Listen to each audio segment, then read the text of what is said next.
प्रेरित कीजिए। एक तरफ मुगल सम्राट है और दूसरी तरफ उनके मकबरे हैं। ठीक है, कह रहा है बाबर, आगरा, हुमायूं, लाहौर, जहांगीर, दिल्ली और शाहजहां काबुल। आंसर कह रहा है क्या 4 3 1 2 सही है। बी कह रहा है 3 4 1 2 सही है।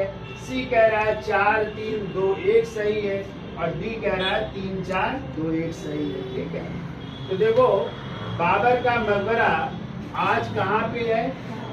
काबुल में है। ठीक है, लेकिन ध्यान रखिएगा जब बाबर की मृत्यु हुई 26 दिसंबर 1530 को, तो बाबर को मरने के बाद जो है आगरा के आराम बाग या नूर अफगन में दफनाया गया था।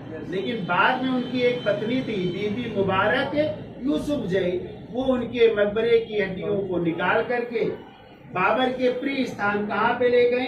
काबुल। तो आज बाबर का मकबरा कहाँ पे है? काबुल में है। क्लियर?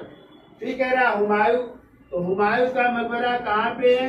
दिल्ली में। और आप लोगों को हमने पढ़ाया है कि हुमायूं की मृत्यु हो गई थी जब वो अपने दीन पनाह पुस्तकालय की सीढ़ियों से उतर रहा है, तो उतरते समय उसकी क्या हो गई? गिर करके मृत्यु हो गई। कब? 1556 में। ठीक है, तो हुमायूं को कहाँ दफन किया गया? दिल्ली में। तो हुमायूं का मकबरा कहाँ पे है? दिल्ली में। फिर कह रहा है जहांगीर, अभी हमने पढ़ाया कि जहांगीर की मृत्यु कब हो रही है? 28 अक्टूबर 1627 को भीमबारा नामक स्थान पर, और वहीं पर जो है लाहौर में रावी नदी के तट पर एक स्थान पड़ता है शहादरा। कौन सा स्थान? शहादरा में जो है जहांगीर की क्या है? मकबरा है। तो आंसर क्या हो जाएगा?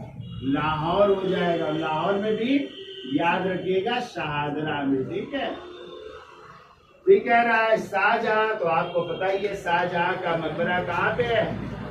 आगरा में। और आगरा में किस जगह? ताज महल में उनकी पत्नी मुमताज और शाहजहां दोनों का मकबरा है आगरा के ताज महल में।